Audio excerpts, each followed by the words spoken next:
So, reportedly on crypto Twitter and by Donald Trump's own Truth Social account, we signed a new trade deal with China, but markets have not reacted. Why is that, by the ways? You'd think this actually reduces tariffs and it promotes stability, which the markets generally like. We've been lacking stability for a while, and these tariffs are going to make things more expensive. So why doesn't a trade deal get the market excited? Now, I've actually checked on all the financial channels, major financial news networks. They haven't really reported on this deal. So the real source comes from Donald Trump's Truth Social, and of course, people had broadcasted on Twitter, especially his supporters, basically saying that the U.S. has signed a trade deal with China, and it was signed yesterday. And of course, according to him, it was like the best deal ever made, blah, blah, blah. You know how that works with him. Essentially, if you ask Grok, this actually has more to do with like rare earth minerals. Because the U.S. actually does need rare earth minerals for its defense industry. So that was kind of like a critical importance. So it's kind of like a status quo type of deal. It keeps the tariffs in place right now because they haven't really talked about that. And it basically says like the U.S. will ease like on exports on ethane and semiconductors in return for China actually delivering rare earth. So the U.S.-China trade deal signed on June 24th, 2025 focuses on expediting rare earth shipments to the U.S., building on a May 2025 Geneva Agreement. We already had this agreement in May of 2025, but they're kind of building and expanding on it, but it doesn't actually solve the problem of tariffs. So that's why Wall Street and other markets are not so crazy about this deal. So China is going to resume rare earth and magnet exports, which is critical to the U.S., with licenses already issued to U.S. automaker supplies. Now, they are still limiting it for military use, but obviously once they're in the States, the U.S. can kind of use those for whatever without China interfering too much. The U.S. is lifting countermeasures like export controls on semiconductor software. Both sides suspending 24% additional tariffs, retaining a 10% rate. Here's the thing, however, details are vague and military use rare earths remain unresolved, with China vetting buyers. Critics argue it merely restores the status quo without addressing deeper trade issues, and past agreements have faltered, raising doubts about durability. If you're asking, like, what do you mean past trade agreements have faltered? It basically means that as soon as these deals were actually reached,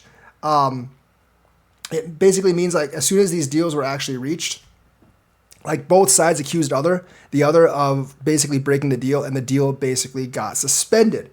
So obviously, like the market outlook, it doesn't really change either for the crypto market or for the stock market. Obviously, Wall Street's looking for kind of a suspension of the tariffs, like, go back to like very, very low tariffs or like, 0% tariffs, free trade. But that didn't happen. And even before Trump came in office, we still actually had a 25% tariff on China. So now with the additional 30% from Trump, it's like a 55% rate. And I guess some of them are hoping to go back to the 25% rate before Trump came in, obviously. And of course, they want China to take off the 10% rate of exporting to China, especially the farmers, because that's going to cost them a lot of money. So that's kind of like what the trade agreement was. It wasn't so much of a trade agreement as in, we'll give you semiconductors in return for rare earths. Like, Trump has obviously been selling it as a major trade deal, but this does not actually impact the markets. I don't know, and I don't think this is going to get Jerome Powell to actually lower interest rates, because I still think inflation is going to go up in July, August, and September. Not really based on oil anymore, because the Iran situation seems to have settled down, but because of the tariffs, and also because the inventories that the big companies have bought in preparation for the tariffs have finally started to basically thin down, and they're having to buy more supplies at a higher rate. So obviously, like, it's not like the big trade deal that he's trying to sell to everyone. If you actually look at the details, the actual like exact trade details are very scarce. You can call it kind of like a framework for a deal, but an actual deal probably won't be signed for a while. And the people that are calling it an actual deal, like the serious people in the know that are calling it an actual deal, are saying that like this is not a permanent deal and it's only temporary. It's like a temporary pause. And it's essentially what it's doing is it's extending our temporary pause with the caveat that we're exchanging semiconductors for rare earths. That's all it does. It exchanges semiconductors for rare earths. The actual tariffs that are in place right now stay in place, and that isn't really any closer to actually getting resolved, which is why the market is not pumping right now. And I don't expect to pump too much. We'll have to see, obviously, what happens when the market actually opens tomorrow. Maybe they'll get whiff of this and they'll think that the trade tensions are finally calming down so that they can actually pump the markets. But as of right now, the global markets don't seem to be pumping too much, and crypto has not responded. But however, this is not detrimental to the cryptocurrency market, so it shouldn't go down because of this. I still think this is slightly positive news, but not the huge big deal that Trump is trying to make it to be.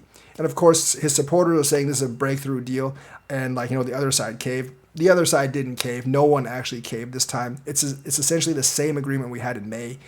With the rare earths part for semiconductors. And they were already working at that like a month ago in Geneva. So it's just basically building upon that deal. Hopefully they'll actually address the tariff issues pretty soon, because that's the big one in the room that everyone's looking for. But Wall Street knows this doesn't actually reduce the cost of business for most industries. And that's why the market is not going up.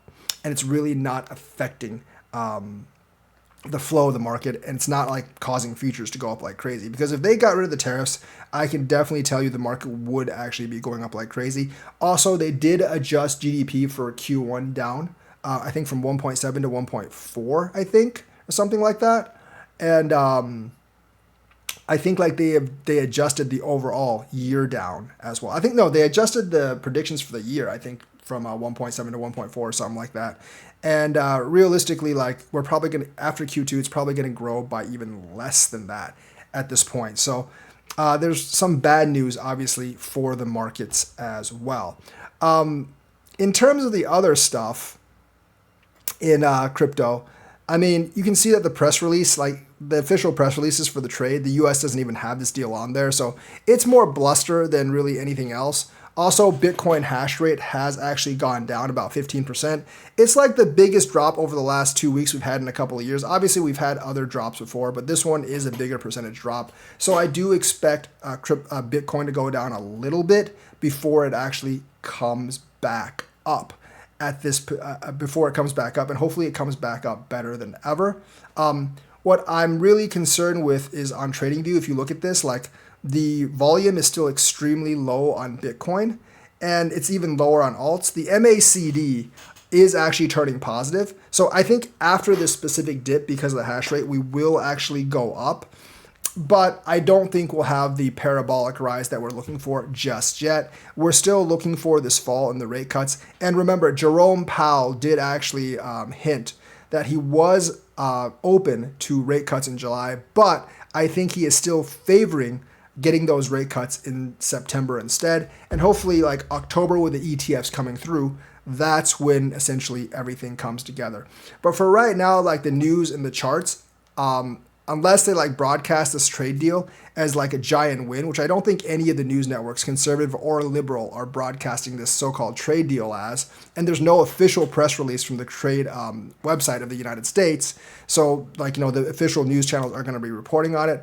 And I think people have learned to take Twitter news with a giant spoon of salt. So I don't know how much that's going to affect the markets. The futures for tomorrow are pretty much what they were before this news actually came out. They haven't really moved that much. Everything's up less than 1%. And business is not cheering over it because they're still going to be hit pretty hard with the tariffs. And companies are still going to raise prices. We'll have to see what the CPI is really for September, for July through September. And I think if it actually stays stable, Jerome Powell will actually lower the interest rates by 25 basis points.